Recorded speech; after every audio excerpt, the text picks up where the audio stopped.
तो hearing loss हमें कब होता है, हमें काफ़ी बारी पता नहीं चलता है कि हमको हियरिंग लॉस है, क्योंकि हियरिंग टेस्टिंग जाके यूजुअली नहीं करवाते हैं। हमारा कल्चर नहीं ऐसा है कि हम अपना हेल्थ चेकअप करवाएं, हियरिंग चेकअप करवाएं। तो आपको कैसे पता चले कि आपको हियरिंग लॉस है या आपके किसी दोस्तों को, रिश्तेदारों को, जानने वालों को हियरिंग लॉस है? कुछ उसके साइंस हैं, सिम्टम्स हैं जिनसे आप जो है पता लगा सकते हैं कि इनको हियरिंग लॉस है। और अगर आपको ऐसा लगता है तो आप उनको रिकमेंड कर सकते हैं कि आप जाके किसी अपने ऑडियोलॉजिस्ट से हियरिंग टेस्ट करवाएं। तो उसमें सबसे कॉमन जो है सिम्टम आता है कि अगर आपको किसी की बात को दोहराना पड़ता है, बार बार आपको उनको रिपीट करना पड़ता है, उनके पास में जाके कोई दायां कान या बायां कान आप पास में ले जाना पड़ता है, या आप उनके पास में जाके बात सुनना चाहते हैं, तो हो सकता है आपको हियरिंग लॉस हो। अगर आप जो है बात करते हुए, किसी की बात सुनते हुए आपको आवाज़ साफ़ नहीं आती है, धुंधली आवाज़ आती है, आपको क्लियर नहीं सुनाई पड़ता है, तो भी हो सकता है कि आपको हियरिंग लॉस हो।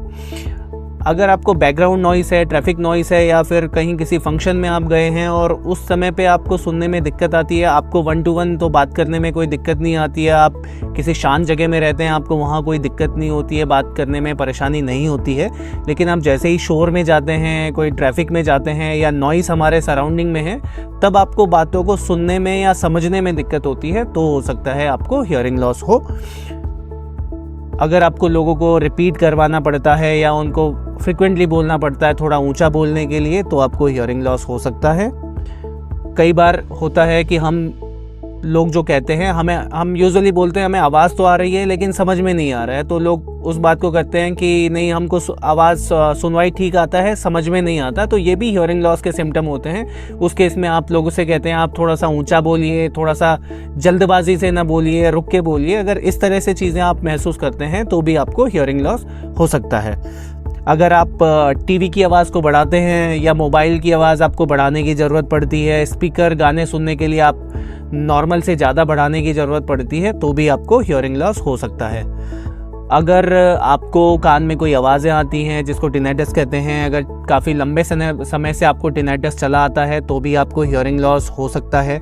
अगर आप कोई बातचीत चल रही है, कोई कम्युनिकेशन चल रहा है, उसमें आपको किसी टॉपिक में, कन्वर्सेशन में आपको समझ में नहीं आता कि जब टॉपिक चेंज हो जाता है तो आपको समझने में थोड़ा सा समय लगता है कि अभी क्या नया बात बोला, तो भी आपको हियरिंग लॉस हो सकता है। या फिर आपको बातचीत करने के लिए किसी के फेस को देखना पड़ता है, लिप रीडिंग करना पड़ता है, तो ये सारे साइन और सिम्टम्स होते हैं हियरिंग लॉस के, जो हमें नहीं पता चलते हैं। तो अगर आप ऐसा कोई आपको लगे तो आप अपना हियरिंग टेस्ट करवा सकते हैं। एक बहुत कॉमन जो चीज़ होती है अटेंशन की, तो कई बार हम अटेंटिव नहीं रहते हैं, तभी भी हमको नहीं आवाज़ आती है या नहीं सुनाई पड़ता है, तो वो जो है हियरिंग लॉस नहीं होता, वो अटेंशन का इशू होता है। वो कभी भी किसी के साथ में भी हो सकता है, लेकिन अगर ये कई फ्रिक्वेंटली होता है तो आपको अपना हियरिंग टेस्ट करवाना चाहिए।